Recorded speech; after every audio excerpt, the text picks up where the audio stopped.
আসসালামু আলাইকুম। Good morning সবাইকে। আশা করছি যে সবাই আল্লাহর অশেষ রহমতে অনেক ভালো আছেন। আমি আল্লাহর অশেষ রহমতে অনেক ভালো আছি। তো সবাইকে সুস্বাগতম জানাচ্ছি আমার চ্যানেলটিতে, বাংলাদেশি ব্লগার সাবিনা সিটিজিতে। তো আমি ঘুম থেকে উঠে গিয়েছি, জানালা খুলে দিয়েছি, পর্দা সরিয়ে দিয়েছি। তো গাছগুলোতে একটু সময় কাটাচ্ছি, গাছগুলোর দিকে। তো গাছে চা পাতা দিয়ে দিয়েছি, যে চা খেয়েছিলাম আমি, তো চা পাতাগুলো ছিল, তো ওগুলা গাছে দিয়ে দিয়ে আমি ডিমের খোসাও দিয়ে দিই আমি, তারপর কলার খোসা এগুলোও দিয়ে দিই। এই যে আমার কাচের যে জারটা, তো সেটাতে মানি প্ল্যান্ট গাছগুলো, এগুলো মাশাআল্লাহ খুব সুন্দর হয়ে উঠতেছে। আসলে খুব যত্ন করি এগুলাকে, তো মাশাআল্লাহ খুব সুন্দর হয়ে আছে গাছগুলো আমার।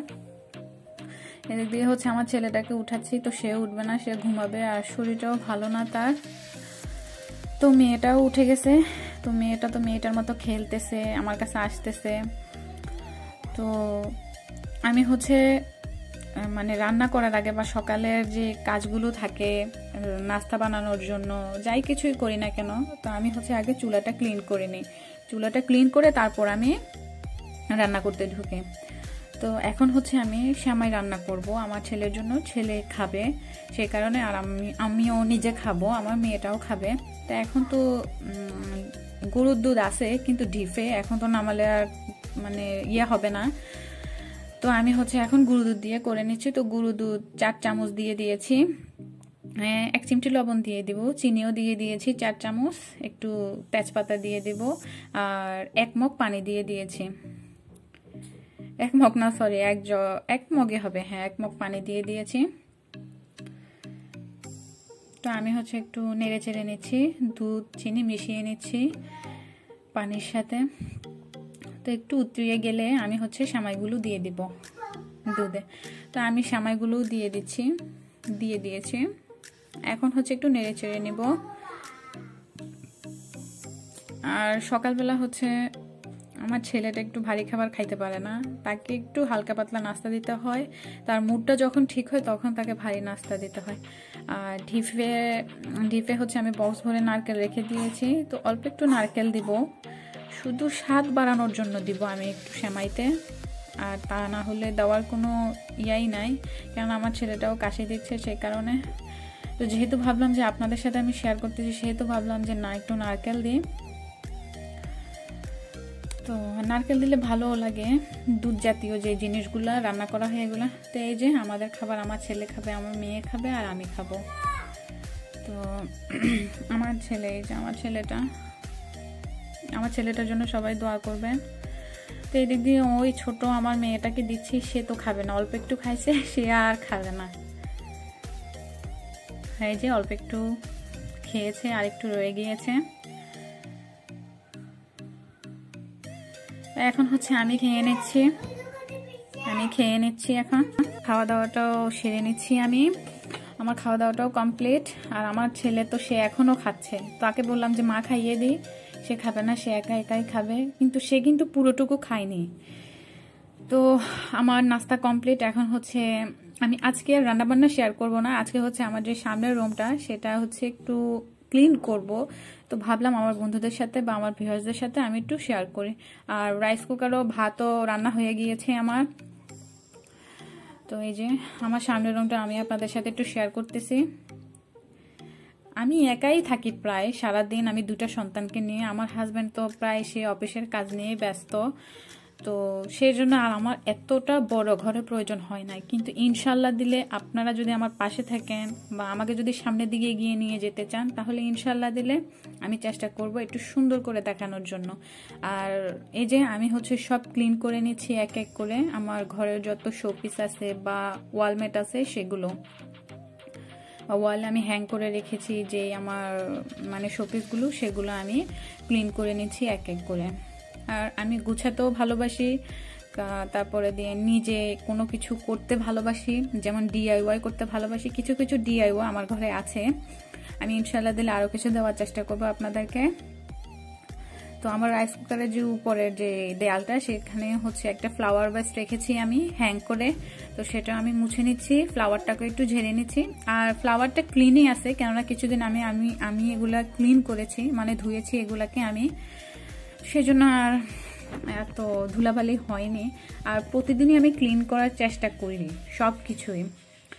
আর এই যে সামনের রুমের খাটটা আমার, সেটা হচ্ছে মালয়েশিয়ান কাঠের বা ফ্লাইবোর্ড যাকে বলে আর কি, ফ্লাইবোর্ড কাঠের। তো ওটা আমি প্রতিনিয়ত আমি ক্লিন করি। তো ইনশাল্লাহ দিলে যে সময় আবার একটু ডিপ ক্লিন করবো সেই সময় আপনাদের সাথে আমি শেয়ার করবো ইনশাল্লাহ দিলে। তো আমার হাজব্যান্ড থাকলে তার জন্য আয়রন মেশিনটা দরকার হয়, কিন্তু এখন যেহেতু সে অফিসের কাজে বিজি, সেহেতু আর এটা এতটা দরকার হচ্ছে না। যেহেতু বালু হচ্ছে সারাক্ষণ ঘরটাতে, যেহেতু খোলামেলা ঘর, সেজন্য আমি হচ্ছে গামছা পেঁচিয়ে রেখে দিয়েছি। তো এই যে আমি হচ্ছে সুন্দর করে খাটটা গুছিয়ে নিলাম। এখন হচ্ছে এক এক করে আমি বালিশের কভারগুলো খুলে নিব।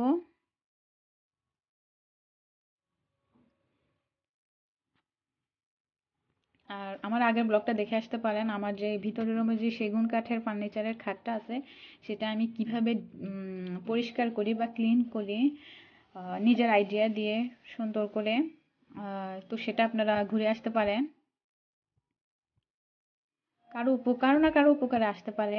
তা আমি হচ্ছে বেড সেটটা উঠিয়ে নিয়েছি। তা আমি তোশকটাও ঝেড়ে নিচ্ছি, কারণ তোশকটা তো বালু থাকতে পারে, সে কারণে আমি তোশকটাও সুন্দর করে ঝেড়ে নিচ্ছি। তো ঝাড়া শেষ। এখন হচ্ছে আমি আলমারির সামনে চলে আসছি। আলমারি খুলে আমি বেডশিট বের করে নেব। আর যে এই তাকটা যেটা, সেটাতে হচ্ছে আমার সব বেডশিট কালেকশন, বালিশ, কোল বালিশ, সেগুলা।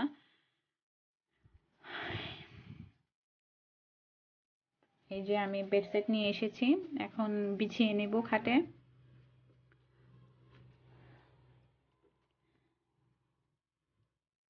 আর আমি সব সময় গুছিয়ে থাকতে পছন্দ করি। তো যেভাবেই থাকি সেভাবেই আপনাদের সাথে আমি শেয়ার করতেছি।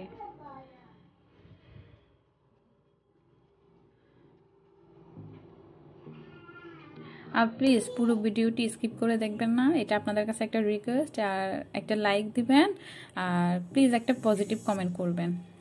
আপনাদের সবার কাছে এটা আমার তরফ থেকে একটা রিকোয়েস্ট।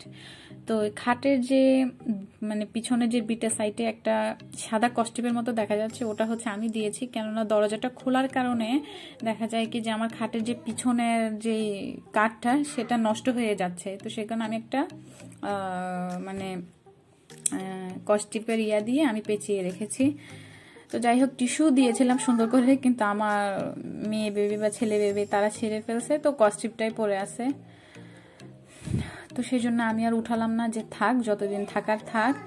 তো এদিক থেকে হচ্ছে আমি আবার বালিশের কভার, কোল বালিশের কভার খুলে আমি সুন্দর করে ঢুকিয়ে নিয়েছি। তো এই যে আমার ঘরের ফাইনাল লুক। সব কিছু হচ্ছে সুন্দর করে ক্লিন করে নিয়েছি। পাপোশগুলোও হচ্ছে ঝেড়ে সুন্দর করে আমি আলাদা করে সরিয়ে রেখেছি আগে। এখন হচ্ছে সুন্দর করে ঘরটা ঝাড়ু দিয়ে দিব আমি। আমার মেয়েটা ঘুমাচ্ছে, তো তাকে ঘুম পাড়িয়ে আমি যতটুকু কাজ করতে চাচ্ছিলাম, তো ইনশাল্লাহ দিলে ততটুকু আমি আস্তে ধীরে করে ফেলতেছি। আর ছেলেটা অসুস্থ, কিন্তু ছেলেটা হচ্ছে সে কার্টুন নিয়ে ব্যস্ত, সে তার মতো সময় কাটাচ্ছে। আমি সুন্দর করে ঘরটা ঝাড়ু দিয়ে দিব।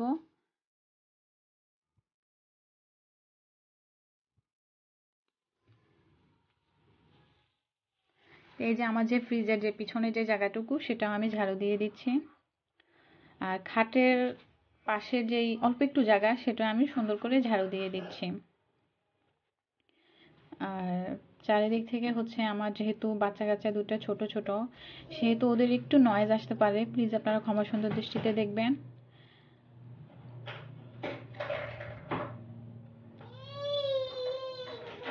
এই যে আমার ঘর ঝাড়ু দেওয়া শেষ, শেষের দিকে একদম।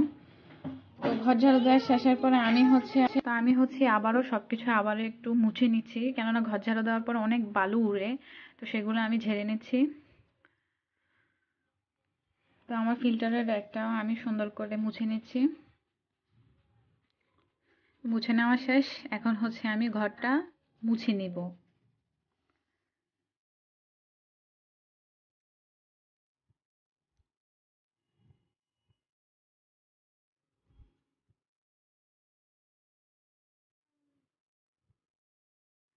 তো আমি হচ্ছে ঘর মুছুনি যে মপটা আছে, তো মপ দিয়ে আমি সুন্দর করে ক্লিন করে নিচ্ছি আমার ঘরটা। আমার ছোট্ট ঘরগুলা আসলে আমি যেভাবে পারি নিজের আইডিয়া দিয়ে সুন্দর করে গুছিয়ে রাখি, তো সেটাই কিন্তু আপনাদের সাথে আমি শেয়ার করি। তো আমার ঘর মোছাও শেষ, সুন্দর করে আমি মপটা ধুয়ে আমি হচ্ছে জানালাতে দিয়ে দিয়েছি রোদে শুকানোর জন্য।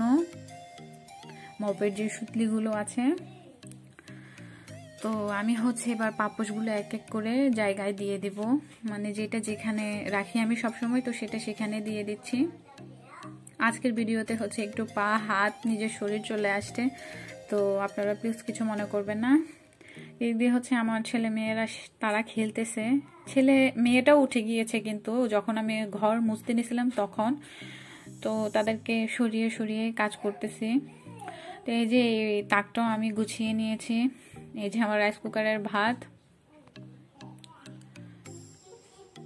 এটা হচ্ছে আমার ব্লেন্ডারটা আমি গামছা দিয়ে মুড়িয়ে রেখেছি। আর ইন্ডাকশনটা যেহেতু ইউজ করা হয় সে কারণে আর ইন্ডাকশনটা আমি মানে মুড়ালাম না কোনো কিছু দিয়ে। তো এই যে আমি আমার খাটের আশপাশের সব কিছু আপনাদের সাথে শেয়ার করলাম। ছোট্ট সংসার, তো নিজেই সুন্দর করে গুছিয়ে রাখি। আর এটা হচ্ছে ওয়াশরুম, নিজের আইডিয়া দিয়ে সুন্দর করে গুছিয়ে রাখি। এদিকে সব কাজ শেষ, গোছল নামাজ কালাম ভাত খাওয়া সব শেষ। এখন হচ্ছে আমি চিকেন স্টেক করব, বুকের অংশটা যেটা সেটা দিয়ে। তো বুকের অংশটা হচ্ছে আমি ছোট ছোট টুকরো করে কেটে নিয়েছি। অনেকেই অনেকভাবেই করেন, তো আমি যেভাবে করি সেভাবেই শেয়ার করব আজকে। কিছুটা লং নিয়ে নিয়েছি, এলাচ নিয়ে নিয়েছি, কালো গোলমরিচ, সাদা গোলমরিচ, স্টার এনিস নিয়েছি, কিন্তু স্টার এনিসের 3টা মানে ভেঙে নেব আর কি আমি স্টার এনিসের পাশ থেকে। তো কুড়া নিয়েছি, জয়ত্রী নিয়েছি, একটা আঙ্গুলের সমান দারচিনি নিয়েছি, মৌরি নিয়েছি, ধনিয়া নিয়েছি, জিরা নিয়ে নিয়েছি, আর শাহি জিরা যেটা বলে সেটা নিয়ে নিয়েছি, মৌরিও নিয়ে নিয়েছি, মেথিও নিয়ে নিয়েছি আমি। আমি হচ্ছে এগুলো এখন ক্লিন করে নিয়েছি, সুন্দর করে পানি ঝরিয়ে নিয়ে আমি হচ্ছে পাটায় বেটে নেব। এটা কিন্তু ব্লেন্ডারে করলে হবে না, এটা পাটায় বেটে করতে হবে, কারণ এই চিকেন স্টেক যেটা, এটার আসল মজাটাই কিন্তু পাটায় বেটে করাটা। ব্লেন্ডারে করতে পারেন, এটা আপনাদের ব্যক্তিগত ব্যাপার, কিন্তু আমি মনে করি কি পাটায় বেটে খাওয়াটাই মজা অন্যরকম। তো আমার বাটাও হয়ে গিয়েছে, এই যে আমার বাটা কমপ্লিট। এখন হচ্ছে আমি যে চিকেনের যে মেরিনেশনের যে ইয়াটা সেখানে হচ্ছে আমি দিয়ে দিয়েছি প্রথম পার্টটা। তো এখন সেকেন্ড পার্ট হচ্ছে আমি পেঁয়াজ বেটে নিব আর কাঁচামরিচ বেটে নিব। তো সেগুলোও বেটে নেওয়া হয়ে গিয়েছে আমার। দুইটা বাচ্চাকে নিয়ে আসলে যতটুকু পারি ততটুকুই আপনাদের সাথে আমি শেয়ার করি। আপনারা প্লিজ আমার সাথে থাকবেন, আর আপনারা কি চান, কিরকম ভিডিও চান সেটা আমাকে কমেন্টের মাধ্যমে জানাতে পারেন। তো আদা 1 চামচ দিয়ে দিয়েছি, রসুন 1 চামচ দিয়ে দিয়েছি, তেজপাতা দিয়ে দিয়েছি ছোট ছোট টুকরো করে করে, পরিমাণ মতো লবণ দিয়ে দিয়েছি। আর একটু হচ্ছে চিকেন তন্দুরি মশলা যেটা রেডিমিক্স সেটা দিয়ে দিব। যে চামচটা দেখতে পারতেছেন আপনারা সেটার দুই চামচই দিব আমি, তার বেশি দিব না আমি। আর যেহেতু ফ্রিজে ছিল সেহেতু একটু মানে দানা দানা বেঁধে গেছে, তো এটাতে ভয়ের কোনো ইয়া নাই যে আমার মশলাটা নষ্ট, সেটা না। তো আমি হচ্ছে একটু কর্নফ্লাওয়ার দিয়ে দিচ্ছি 2-3 চামচের মতো, যে চামচটা দেখতে পারতেছেন আপনারা সেটার। তো আমি হচ্ছে এখন মেরিনেশন করে নিব। তো আমি সুন্দর করে এখন মেরিনেশন করে এগুলা রেখে দিব। এই যে আমার মেরিনেশন কমপ্লিট। হালকা একটু তেলও দিয়ে দিয়েছি আমি, তাহলে সুন্দর হয়। তো আমি ঢাকনা দিয়ে রেখে দিচ্ছি রেস্টের জন্য। তো রেস্ট কমপ্লিট আমার হচ্ছে 2-3 ঘন্টায় আমি এরকম রেখে দিয়েছি মেরিনেশনের পার্টে। তো আমার মেরিনেশন কমপ্লিট। এই যে আমি এখন সুন্দর করে ফ্রাই করে নিব এগুলা। তো আমি পরিমাণ মতো তেল দিয়ে দিচ্ছি। আপনারা তো জানেননি, যারা শুরু থেকে আমার ভিডিওটি দেখছেন বা আমার চ্যানেলটা দেখতেছেন ঘুরতেছেন তারা জানেননি আমি যে এরিয়াতে থাকি সেখানে লবণ পানি, তো সেই কারণে আমি ননস্টিক ইউজ করি না। ইনশাল্লাহ দিলে ননস্টিক ভালো কোনো এরিয়াতে গেলে তখন আমি আমার ননস্টিক ইউজ করব, তো আপনারা দেখতে পারবেন সেটা। তা এখন হচ্ছে মানে লো কোয়ালিটির যে মানে পাতিলগুলো সেগুলাতেই হচ্ছে আমি রান্নাবান্না সব কিছুই করি এখন আমি। তো এই যে আমার কথার মধ্যে যদি ভুলভ্রান্তি হয়ে থাকে আপনারা প্লিজ ক্ষমা সুন্দর দৃষ্টিতে দেখবেন। এই যে আমি হচ্ছে দিয়ে দিয়েছি সবগুলো, এখন হচ্ছে আবার নেড়ে চেড়ে উল্টিয়ে নিব। এগুলো আমি সুন্দর করে। তো আমি আমার মতোই করে আপনাদেরকে দেখাচ্ছি, আপনারা ট্রাই করতে পারেন, ভালোই লাগে, অনেক ভালো লাগে। আমার ভাজা কমপ্লিট, আমি হচ্ছে এখন খেয়ে নেব। এই যে পরিবেশন করে নিয়ে এসেছি, এখন খেয়ে নেব। তো ভিউয়ার্স, আপনাদের সবার কাছে যদি আমার এই ভিডিওগুলো বা ব্লগটি ভালো লেগে থাকে, আমার এই ছোট্ট চ্যানেলটির পাশে থাকার অনুরোধ রইল। আর প্লিজ আমার চ্যানেলটি সাবস্ক্রাইব করবেন, আর পাশে থাকা বেল আইকন আর অল অপশনটি সিলেক্ট করে রাখবেন। এতে করে আমি যে ভিডিওগুলো আপলোড করব সেগুলোর নোটিফিকেশন চলে যাবে সবার আগে আপনাদের মোবাইলে।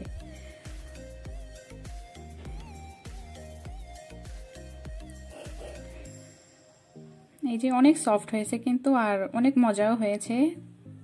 তন্দুরি থাকলে ভালোই হতো আসলে, নান রুটি যেটা সেটা। তো যাই হোক, এভাবেই খেয়ে নিচ্ছি আমি, আর এখানেই বিদায় নিচ্ছি ভিউয়ার্স। আসসালামু আলাইকুম।